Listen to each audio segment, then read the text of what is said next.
General Asim Munir, अब तक तो यह नाम आपको याद हो चुका होगा।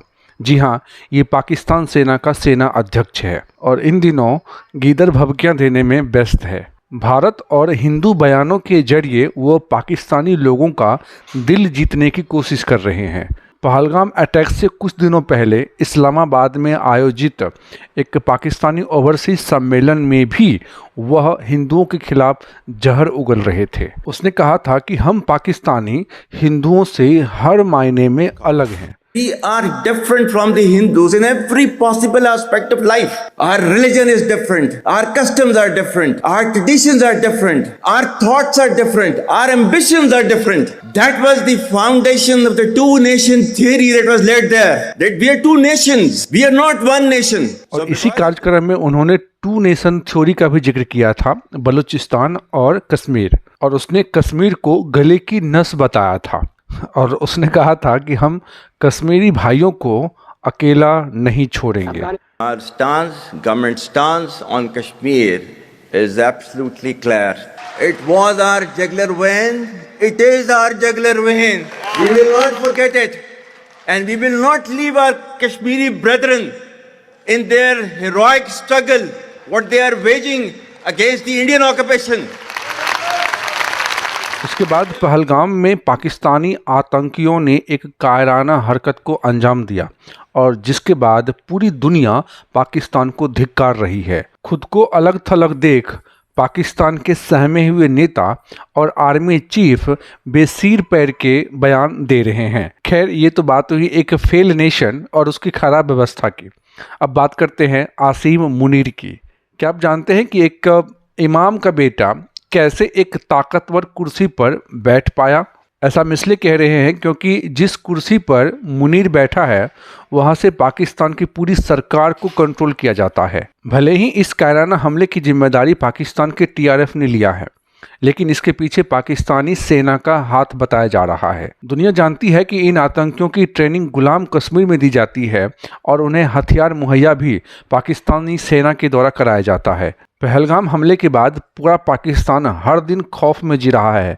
उन्हें डर है कि भारत कभी भी पाकिस्तान के ऊपर हमला कर सकता है। देश के बंटवारे के बाद मुनीर के पिता जालंधर से रावलपिंडी रवाना हो गए थे और वो वहाँ पे एक स्कूल में प्रिंसिपल थे और साथ ही एक स्थानीय मस्जिद में इमाम थे। मुनीर ने अपनी शुरुआती पढ़ाई रावलपिंडी के एक इस्लामिक स्कूल के दार उल तजवीद से की थी। उसके मन में बचपन से ही धार्मिक कट्टरता की भावना पैदा हो गई। इसके बाद 1986 में वो मंगला के ऑफिसर्स ट्रेनिंग स्कूल से उसने ग्रेजुएशन किया। मुनीर को फिर फ्रंटियर फोर्स रेजिमेंट के 23वीं बटालियन में कमीशन मिली। उसके बाद उसने 25 अप्रैल 1986 को फौजी के रूप में अपने कैरियर की शुरुआत किया। लेफ्टिनेंट कर्नल के रूप में उसने सियाचिन ग्लेशियर में भी अपनी सर्विस दी है।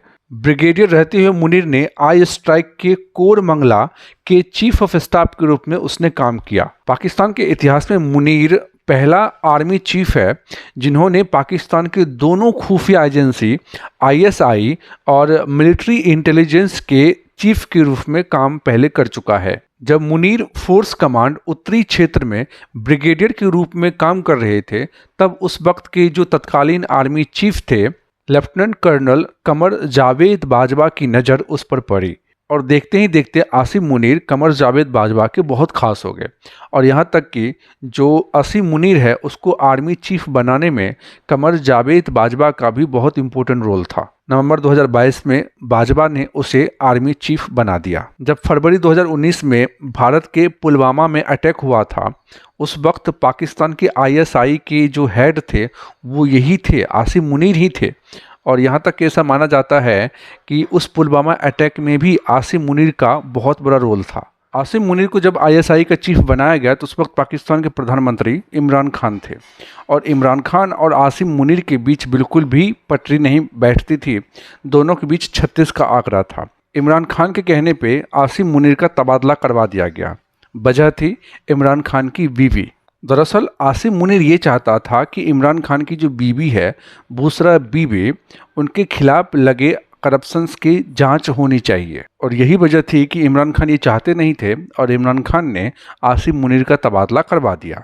पाकिस्तान में अब तक जितने भी आर्मी चीफ हुए हैं उस सब में आसिम मुनीर बिल्कुल अलग है। वो सिर्फ ना कि धार्मिक रूप से बहुत ही ज़्यादा कट्टर है, बल्कि हिंदुओं से बहुत ज़्यादा नफरत करता है। इसीलिए उसे मुल्ला मुनीर भी कहा जाता है। आर्मी चीफ बनने के बाद आसिम मुनीर इमरान खान के खिलाफ मोर्चा खोल दिया और 2024 में जब पाकिस्तान में आम चुनाव हुए थे तो इमरान खान की पार्टी पाकिस्तान तहरीक-ए-इंसाफ सरकार नहीं बना सकी। जब से आसिम मुनीर पाकिस्तान के आर्मी चीफ बना है तब से गिलगित बल्तिस्तान के लोग सेना के खिलाफ खुलकर प्रदर्शन कर रहे हैं। उनका ये कहना है कि मुनीर के कहने पे पाकिस्तान की सेना बलूचिस्तान के लोगों के साथ अत्याचार कर रहे हैं। पहलगाम अटैक के बाद ये अफवाह उड़ी कि आसिम मुनीर भारत के डर से रावलपिंडी के बंकर में छिप गया है, जबकि 3 मई को ये खबर आई कि आसिम मुनीर ने कोर कमांडर की बैठक बुलाई है, क्योंकि आसिम मुनीर को ये डर लगता है कि भारत इस बार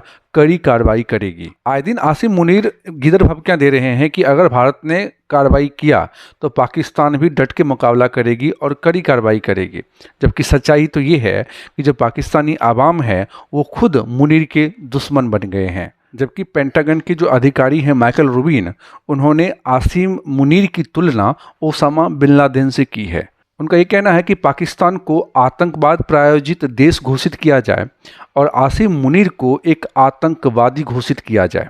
उनका ये कहना है कि आसिम मुनीर और ओसामा बिन लादेन में केवल एक ही अंतर है कि ओसामा बिन लादेन गुफा में रहते थे और आसिम मुनीर महल में रहते हैं, लेकिन इसके अलावा दोनों एक जैसे हैं और इसलिए इसका अंत भी लादेन के जैसा होना चाहिए।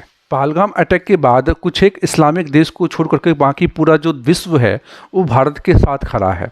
पाकिस्तान आए दिन कभी अमेरिका कभी चीन के सामने जाकर के गिड़गिड़ाता है कि कोई आकर के भारत और पाकिस्तान के बीच मध्यस्थता कराए, क्योंकि भारत की सेना इस बार पाकिस्तान को छोड़ने वाली नहीं है। भारत और पाकिस्तान के बीच लगभग 4 बार लड़ाई हो चुकी है और हर बार पाकिस्तान को मुंह की खानी पड़ी है, लेकिन इस बार पाकिस्तान को ये डर लगता है कि अगर भारत ने कार्रवाई किया, जो कि तय है, और उनको ये लगता है कि इस बार जो कश्मीर है, जो पीओके है, वो कहीं पाकिस्तान से भारत छीन ना ले। क्योंकि विदेश मंत्री एस जयशंकर हमेशा इंटरनेशनल फोरम पे जाकर के ये बात कह रहे हैं और ये बात कहते नज़र आए हैं कि भारत और पाकिस्तान के बीच इशू तभी सुलझ सकता है जब पीओके भारत का हिस्सा बन जाएगा। पहलगाम अटैक के बाद भारत एक निर्णायक कार्रवाई करने की प्लानिंग कर रही है और वही खबर ये आई है कि जो आसिम मुनीर हैं वो अपने परिवार के सदस्यों को विदेश भेज दिए हैं, क्योंकि वो डर है कि इस बार भारत बहुत बड़ा करने वाला है।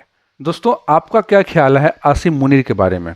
अपना राय कमेंट बॉक्स में ज़रूर लिखें। वीडियो पसंद आए तो लाइक करें, सब्सक्राइब करें और अपने फ्रेंड्स में ज़रूर शेयर करें। मिलते अगले वीडियो में। नमस्कार।